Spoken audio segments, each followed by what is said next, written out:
So Okay. what I'm gonna do next now is just bring up racism since we're already almost there. Anthony, you got a question of the night that I feel is gonna start some shit. Yeah, So go ahead. I'm curious. I'm curious what people think about this. But it says, do you find yourself getting mistreated more by people within your culture, race, more so than people outside of it? And also, like as an alternative question, you don't have to if you feel too uncomfortable. But also share an experience where you have dealt with racism and it made you feel upset and made you feel really uncomfortable. And I pretty much asked this question because I'm in a really interesting situation because me and Ganja always pretty much have this conversation, just like, fuck the black community and stuff like that. What? And What? even What? no, I say it sometimes even more. And that's actually like it's kind of funny too because I think I say that mostly because I really don't see myself as black, even though I am. I mean, come on, society is going to see me as black. But it was pretty much how I was treated in high school, where the black community kind of like shunned me out. So I kind of felt like I never was a part of that whole community and stuff like that. I was always felt like I was more mistreated by the black community, more by African Americans, more so than my own race. And I wanted to see if that was actually the same with you guys, because I mean, remember having a conversation with Alan behind the stage, and he was saying, yeah, my culture is kind of pretty much the same way. Like, Alan, if you want to elaborate on that. Yeah, I'm not gonna, sit here and pretend like I've dealt with any of the stuff you guys have, but What do you mean by you obviously guys? I don't look Arab, and I've been hearing that my entire life. So everyone I've ever met thinks I'm white, thinks I'm Canadian, thinks I'm anything but what I actually am. So they treat me as a result, or lesser as a result.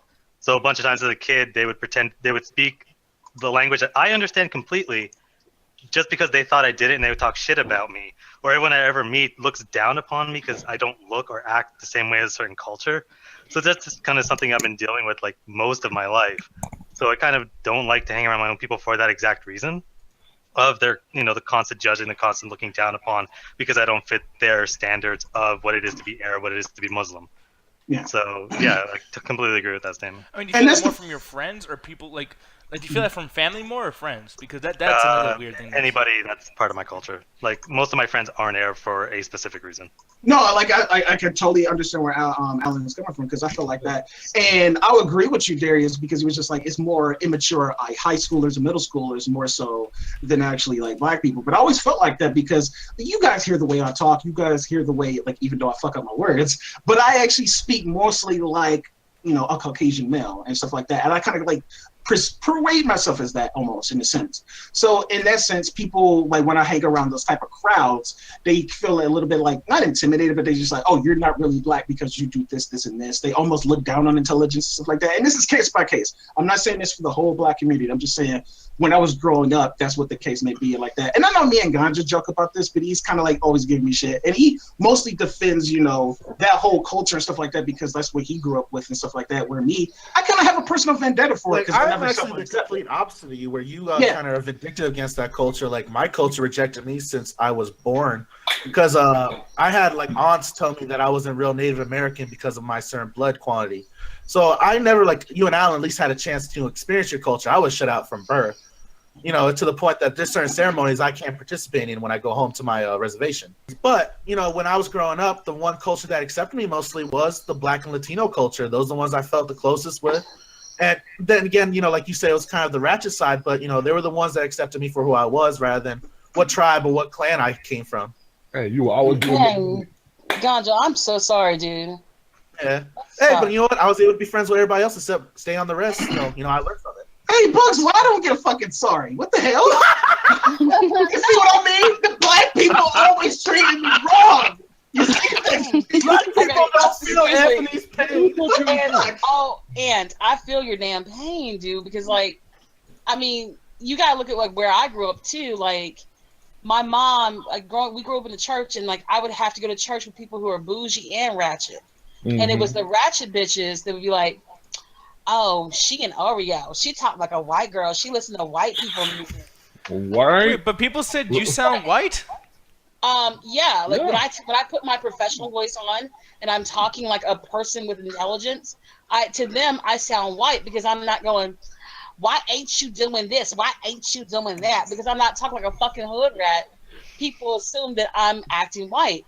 Now, they didn't understand that my mom wouldn't let me listen to rap music. Wow, really?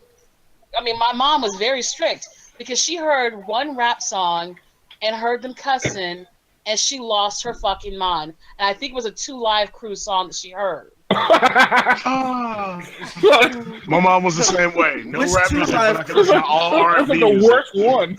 I just want to know real quick, Buzz, which track did she hear? Pop That Pussy? Actually, I didn't. Like, That's like the worst one. Why do you think intelligence or just speaking properly is associated with Caucasian culture rather than just like a people thing? Like, I don't.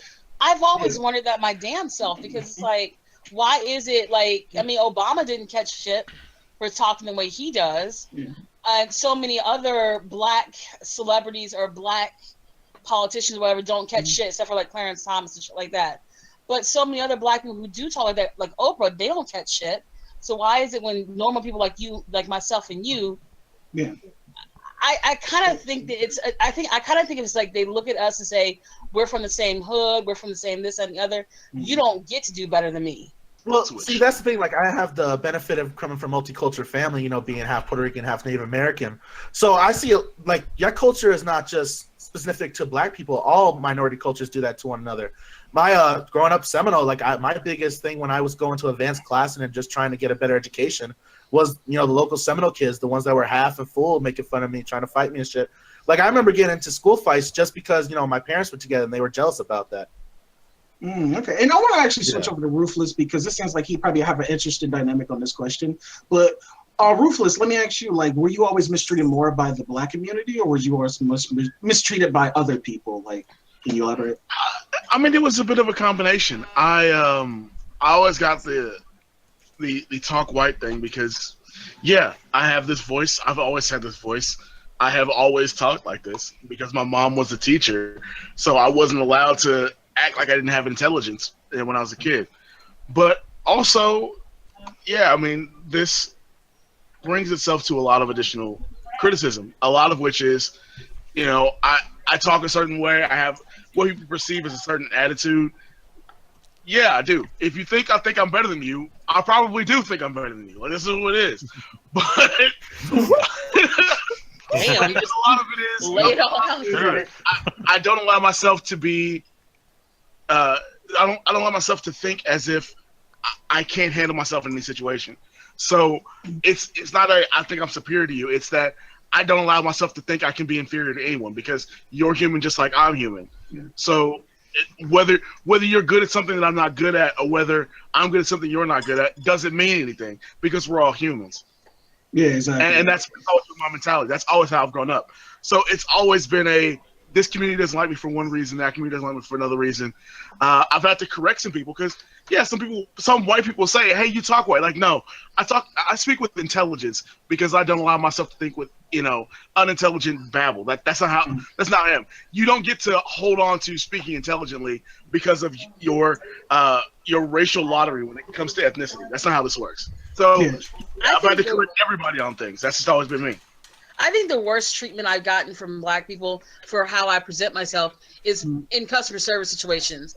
When I'm working in customer service and I have a black person on the other side of the counter and they're like, my sister. And I'm like, I'm not your damn sister. Oh, that shit happens to you as well. It pisses me off because, like, over the years of like working in like public jobs and working like customer service, I have been accused of being an Uncle Tom because of these reasons. 1, I didn't let you steal. 2, I didn't let your kids steal. 3, I wouldn't give you free shit. 4, because I charged you the correct amount, the correct price for the item in question.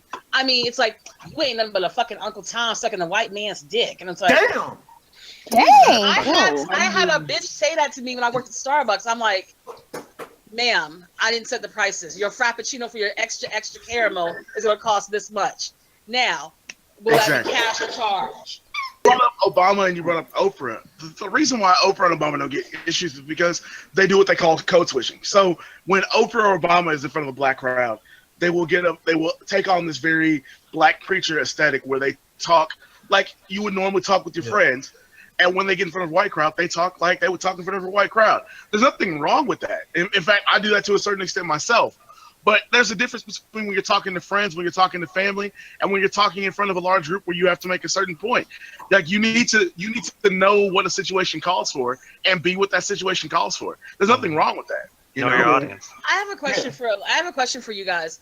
When you're, I hate to say it like this, but when you're getting disrespected by your own race in front of another race, does that ever piss you off?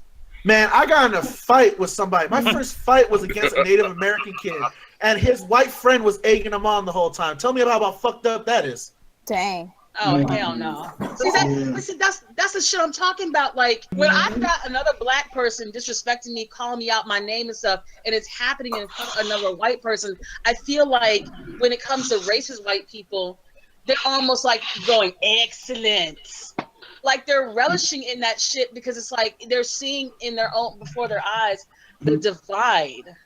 No, that's the thing, Bugs, and I think that's the reason why the world is fucked up, because we put too much, a little bit title on that race thing, because a white or black person, somebody could still be there saying excellent because they just fucking like drama. So it's just like bad people are going to be bad people, assholes. But it's not that extra layer of just like enjoying to see like an old, like, because she's using an example of a racist person, just not a regular bystander. Yeah, like a racist person. But a racist person sees that goes on, they're going to celebrate that shit because it proves everything their negative beliefs about us. I'm going to switch it over to, because we don't get her opinion, because Allie, I actually see you in the sense like you're very similar to me, because me and you really don't have, I guess you would say, hood mentality and stuff like that. Like we speak properly. You kind of remind me of myself. So how do you weigh in on this whole situation? I mean, yeah, my parents, they raised me in a, suburban, area. They had well-paying, they had well-paying jobs. My mom still does. My dad's retired now, but I went to private school, Catholic school, and all of that. So it was around mainly white kids growing up, and I mean, I had problems, but for the most part, I wasn't really treated differently or looked down upon because of my skin color. It really only was when I switched schools and went to a predominantly black small academy that I actually had racism toward me. So it was, that was like kind of, it was just really ironic in a way that like I finally am around people who are, the same race as I am, and they make fun of me because of how light my skin is. And That is so weird.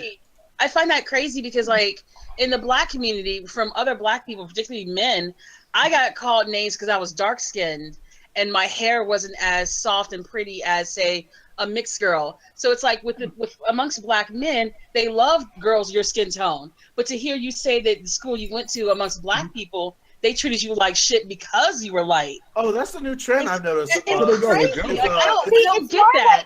It's weird because it's not like the kids were mean otherwise to me. Like we all got along, but every once in a while they would say a joke that would be really offensive towards me and the way I am, because my hair, I've got the Native American genes, so my hair texture is a lot softer. It's kind of almost like it's like a mixture of Ganja's hair, and like it's not kinky at all, so I've got that. Like my hair isn't the same as all the other girls, and then my skin color is super light.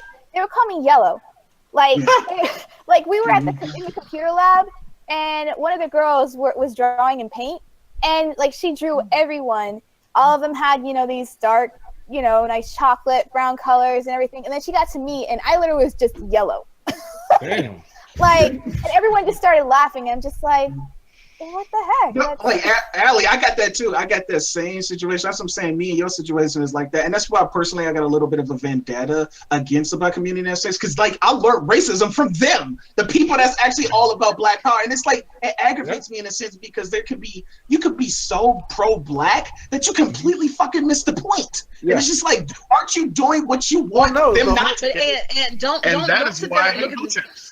But don't look at the black community and say that you got a vendetta against them, because at the end of the day, not all black folks think that way. Not all black folks are that damn ignorant. And it's like I'm glad that I didn't allow my experiences to pepper my life, because the bitches. Because here's the thing: the bitches that I went to church with that sat there was like, "Oh, Kim thinks she all that because she going to college." Two of them are fucking crackheads now. They're sisters. I'm not even joking. Yeah, you don't even want to be around these people anyway. It's like they were like. I mean, the only reason why I even interacted with these bitches because we went to the same church, and church doesn't discriminate. You could be hood or bougie. It doesn't matter. And it's like my mom. I would sit there and be crying to my mom after youth group and be like, "Mama, Michelle and Erica said this about me." My mom's like, "Girl, don't even worry about them because they're not going to amount to shit in life anyways." And here we are, 20 years later, and they haven't. But yeah, I don't have a vendetta at all against Black people. I met tons of the most kind, the most accepting and welcoming Black folks. It's just really a case-by-case basis. I don't hold anything against, because everyone's different. We're all unique and we're all individuals. So you're gonna meet people who are jerks. You're gonna meet people who are the most nicest people in the world. It doesn't matter their color of their skin. So that's just the mentality you should have, is just don't take it against a whole entire race just because of a group of people that might have hurt you. I mean, there's always going to be someone that's going to hate on you for doing better than them. Yeah. Especially when they see that you have a nice car, they have a nice job. They're going to look at you and say, that bitch has, So, yeah, people might pick on someone. They might pick on me for being dark, or you for being light, or Anthony for being, whatever. But at the end of the day, they're haters because... No, but Nick, because I know. Sorry, Ganja. You are beautiful. Don't let none of them motherfuckers on the res even try to tell you differently. No, don't worry, Bugs. I got over that a long time ago. That's why I live outside the res. I get the world. I don't want to stay on one block. And agreeing with her too, you are beautiful. Because I swear to God, if you are alone, I'm gonna pull that hair bad dude and get to town, man. No, yeah. Everyone deals with this shit. Like, I mean, even Mexicans do it too. I have a bunch of family members who are like, yeah, Mexico, Mexicans, woo, and then like fucking, if they said go back to Mexico, well, fuck that shit. So it's just kind of like, yeah. I mean. Yeah, I love that about Latino culture. Like, oh man, I have country pride. You want to go back? No. Yeah, like you're Puerto Rican. I'm Puerto Rican too. I'm Puerto Rican and Mexican and Italian, and I'm like a Crayola box. It's fucking ridiculous. Damn. Yeah, it's kind of fucked up because I know Adrian is over there. She's like, I get treated nice by everybody. Okay, see, no, that's the thing. That's where you're doing the bad shit, because you're saying just because she's white, she's getting treated better. I treat Adrian like shit. She likes fucking. Oh yeah. I treat you like shit. So.